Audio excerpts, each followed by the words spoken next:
Have you ever tossed and turned in the dark, unable to fall asleep no matter how hard you tried?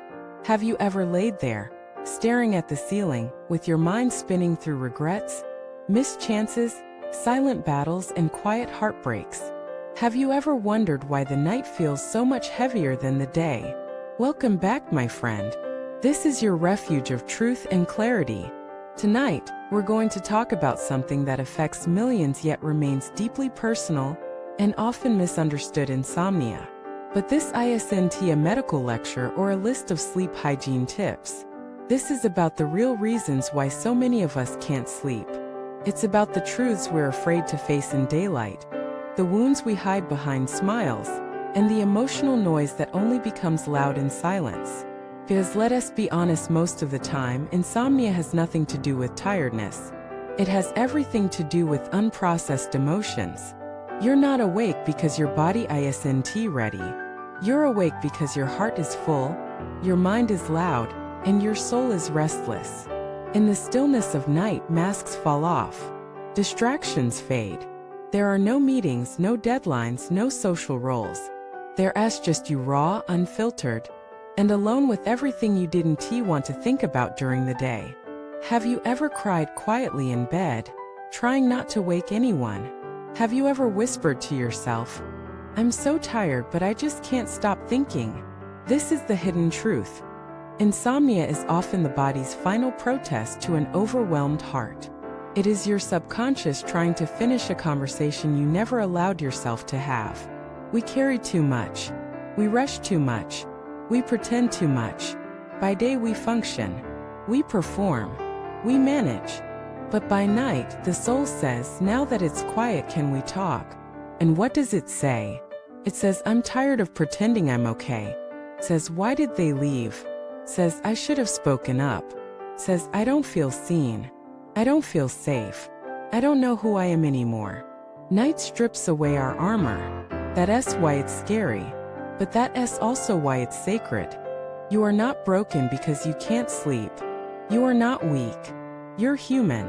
And your body is begging for something deeper than rest. It's begging for release. It's asking, can we grieve that loss now? Can we forgive ourselves? Can we finally admit we're not fine? Maybe you've been strong for too long. Maybe you've been ignoring your intuition. Maybe you've kept quiet in rooms where you should have screamed. Maybe you're tired of being the one who always holds it together. There's a reason you remember old arguments at 2 a.m. There's a reason you think about the one who ghosted you at 3 a.m. There's a reason your chest feels tight when you try to sleep. Because trauma doesn't happen in order. Healing doesn't happen on schedule. And pain, it waits. It waits until you're still enough to feel it. And once you do, don't run.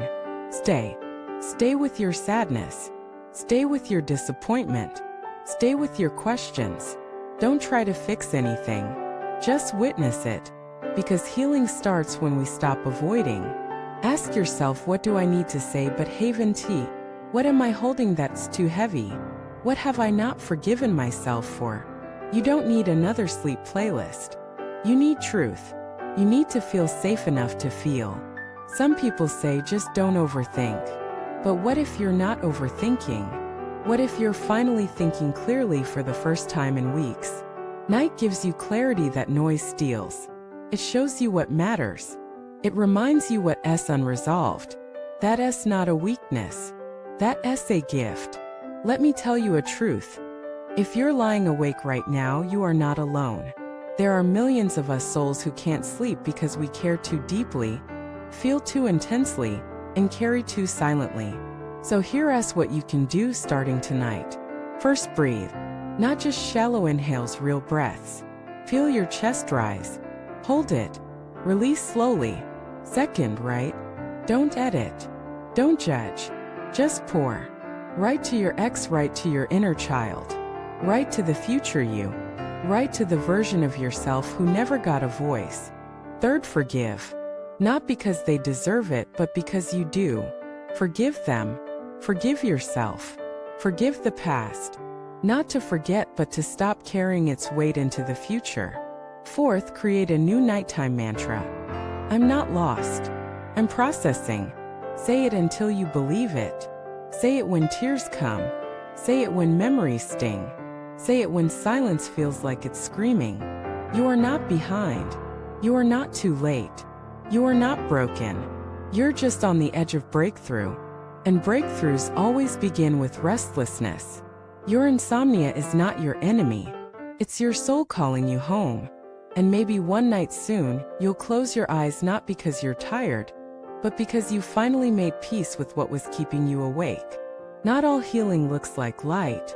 Sometimes it looks like darkness. Sometimes it looks like lying in bed, staring into space, and finally letting yourself feel everything. But I promise you, what you feel will not destroy you. It will free you. And one day, you'll look back and realize that the nights you couldn't sleep were the nights your soul was rewriting your story. If this message found you at the right moment, let me know in the comments. Share your insomnia stories, your healing moments, your silent victories. If this video comforted you, please like, subscribe, and share with someone else lying awake right now. You're not alone. You're healing. Thank you for watching this video.